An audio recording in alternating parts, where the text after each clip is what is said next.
10 Inspirational Rags to Riches Stories.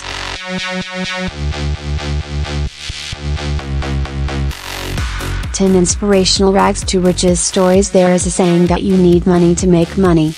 This is true for the vast majority of millionaires and billionaires who were born into rich families and started their own businesses. Education, wise investments, and access to opportunities unavailable to most people make it easy for rich kids to continue making a lot of money. However, there are a few wealthy individuals who truly did work hard to rise above their humble beginnings and become extremely rich. 10 Leonardo Del Vecchio. Leonardo Del Vecchio was born in Milan, Italy, in 1935. Just a few months earlier, his father had died. His mother could not afford to raise him alone, so she gave him to an orphanage. When he was a teenager, he became an apprentice to a tool and die maker and then got a job at a factory called Johnson that produced medals and badges. The factory had a program that paid for art school tuition, so he studied at night and worked during the day. After graduating, he was given the new job of head machinist, stamping badge patterns into metal. After years of working in these factories, he began noticing how many small metal cast parts went into making eyeglasses, and he knew that there was a huge demand for them. He used his skills to open his own studio to manufacture eyeglasses in Milan. When he was 26, he learned that a town called Agordo was offering free land to anyone who opened a factory there. So he left everything behind in Milan for that opportunity. After a few years, he realized that he needed to create the name Luxottica so that every company that created their glasses in his factory would carry his brand. Del Vecchio continued to make wise business decisions over the years, and the corporation now produces Ray-Ban, Coach, Oakley, Prada, and much more. According to Forbes, Del Vecchio has an estimated $22.6 billion net worth. During an interview, he said, "When I was starting out, I never thought I would get this far. I was always just trying to do well for myself." 9 Peter Dinklage. Fans of Game of Thrones will know and love Peter Dinklage for his portrayal of Tyrion Lannister. Looking at his talent, it's easy to assume that he always had success in life. The reality is that he was born in New Jersey to parents who didn't have a lot of money. He had aspirations to be an actor, so he went to college and got a degree in theater. After graduating, he had a huge amount of student loan debt. He couldn't afford an apartment, but at least his friends let him stay on their couches in New York City. Dinklage started getting day jobs cleaning. When he finally pulled together enough money to share rent on an apartment, it was only enough to earn him a permanent spot on the floor. After 2 years of searching for work, he finally got a full-time office job doing data processing. The money he made was only enough to stay in an industrial loft without heat. He hated this job, couldn't find a girlfriend, and drank constantly to ease the pain as he snuggled with his cat, Brian, in the cold apartment. When he turned 29, he promised himself that he would take the next acting job and leave his miserable data processing job behind. Even then, it took years of building his acting resume to land the lucrative role in Game of Thrones, which eventually paid him over $1 million per episode. During a speech, he said, "Don't search for defining moments. They will never come. Don't wait until they tell you you're ready. I waited a long time out in the world before I gave myself permission to fail. Please. Don't even bother asking. Don't bother telling the world you are ready. Do it. 2. 8. Du Wanchang. In 1981, 22-year-old Du Wanchang moved from South Korea to the United States with his family. He began applying for jobs right away in Los Angeles and worked in a coffee shop washing dishes for $3 an hour. He took a second job at a gas station. Then he decided to start an office cleaning business, so those 3 jobs kept him working from the moment he woke up until midnight every single day. Whenever he saw a man driving a luxury car at the gas station, he asked, "What do you do for a living?" He began to notice a pattern: many of them worked in the clothing industry. So, he quit washing dishes to work at a clothing store to learn everything there was to know about the garment industry. Through his 3 jobs, he was able to save $11,000. He used the money to open a store called Fashion 21, which sold wholesale clothing at low prices. He began to open more stores and changed the name to Forever 21. 3. During the Great Recession of 2008, Chang chose to open even more Forever 21 stores instead of cutting back on expenses. His goal was to create 7,000 new jobs every year, which also helped his company. Today, Du Wanchang has a net worth of $3.1 billion. 7. Magnus Walker. As a teenager living in Sheffield, England, at the peak of the punk rock era, Magnus Walker dreamed of owning a Porsche someday, but he was far too poor to do so. He knew that he wanted to move to the United States, but he was broke. So he signed up for a job through a summer camp program in Detroit, which gave him a free flight. When the summer was over, he took a bus to Los Angeles. He dropped out of school at 15. Instead of looking for a traditional job, he started going to thrift stores and finding cool clothes, like Levi's jeans and motorcycle jackets, to resell on Venice Beach. He quickly realized that people loved his own clothing items, which were custom-patched jeans. He began selling his own designs, and his profits went through the roof. His clothing business, Serious Clothing, began selling to Hot Topic and styling rock stars. He earned enough money to buy a Porsche.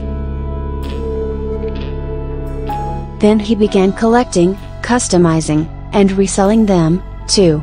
After getting married, his wife suggested buying a dilapidated building in the Arts District of Los Angeles. At the time, it was home to squatters and a hotbed of criminal activity, so they gave it a complete makeover. The style was so cool that it quickly became a perfect filming location to rent out. According to CNBC, Walker's personal Porsche collection alone is worth $7.5 million, and that doesn't even count his businesses and real estate assets. 4. 6. Ingvar Kamprad. Ingvar Kamprad was born on a farm in rural Sweden. His family was so poor that he began working at 6 years old to sell matches to people in town. At 10, he rode his bicycle around, trying to sell Christmas decorations door to door. Kamprad had dyslexia, which made it difficult for him to get good grades. But he tried his best to overcome his disability. When he was 17, his father gave him a small reward for getting such good grades in high school. He decided to use that money to start a business called Ingvar Kamprad from Ilmtaryd, Agunnaryd, aka IKEA. 5. After years of trying to sell to his neighbors, he realized that everyone needed furniture and home decor. So he began selling products at lower prices than his competitors. The local furniture businesses began to boycott him to stop him from buying wholesale. If he wanted to sell furniture, they said, it needed to be his own design. He decided to create furniture that was simple, modern, and cheap. Today, there are over 350 IKEA stores worldwide. Ingvar Kamprad died at 91 years old in January 2018. At the time of his death, he was worth $58.7 billion. 5. Oprah Winfrey. Oprah Winfrey was born in a tiny town in Mississippi to a teenage single mother who worked as a housemaid. They had to rely on family to help them survive. When she was just 9 years old, multiple men from her family raped her repeatedly. She moved to Tennessee to live with her father, but the sexual abuse never stopped. At only 14, she got pregnant. The baby died soon after birth. Though Oprah had been through hell and back at such a young age, it only made her have more empathy for the pain of others. She was incredibly smart and excelled in school. She got a scholarship to college and a job at a radio station. She worked her way up to being a news anchor. There was something truly special about her personality. When she was 30, she became the first black woman in history to have her own talk show. Today, she is worth $2.7 billion. 6. 4. John D. Rockefeller. When you hear the name Rockefeller, it's hard not to associate it with wealth. However, it didn't start out that way. All the way back in 1839, John D. Rockefeller was born in Richford, New York, but his parents were poor and needed to move to Ohio. As a young man, Rockefeller took an accounting class. This helped a business owner trust Rockefeller as a bookkeeper for a produce shipping company when he was only 16 years old. At 20, he was ready to start his own business. He began earning commissions on selling essentials like hay and meat, but later realized the real money was in oil. Rockefeller opened his first oil refinery when he was just 24. Soon enough, his business skills helped to grow it into the largest refinery in the area, and it became Standard Oil. In 1916, he became the world's first billionaire. When he died in 1937, his assets were worth 1.5% of the entire U.S. economy. 7. 3. Gabrielle Chanel. A young girl named Gabrielle Coco Chanel was born in 1883 but abandoned by her father at an orphanage in France at a very young age. At the orphanage, nuns taught her how to sew, and she was able to use those skills as a professional seamstress. At night, she worked as a singer at a bar for extra income. At the time, women were not allowed to open bank accounts, vote, or own property on their own. Determined to succeed, she met a rich man at the bar and began living with him as a mistress when she was 23 years old. This helped her learn how to speak and act like wealthy women so that she fit in with high society. Once she firmly established friendships in the upper class, she set out to create clothing made with poor fabrics. At the time, women were wearing feathers, corsets, and heavy brocade fabrics. Chanel called this vulgar and began creating comfortable sportswear and simple, chic dresses. Her designs in Paris influenced fashion everywhere in the world. She opened boutiques, and soon enough, she never needed to seek the help of a man again. 8. Today, Chanel products are incredibly expensive and a symbol of total luxury. The current owners of Chanel are worth $19 billion. 2. Lebo Gunguluza. When he was very young, Lebo Gunguluza's father died from cancer. His mother had to raise him and his siblings alone in one of the poorest neighborhoods of Port Elizabeth, South Africa.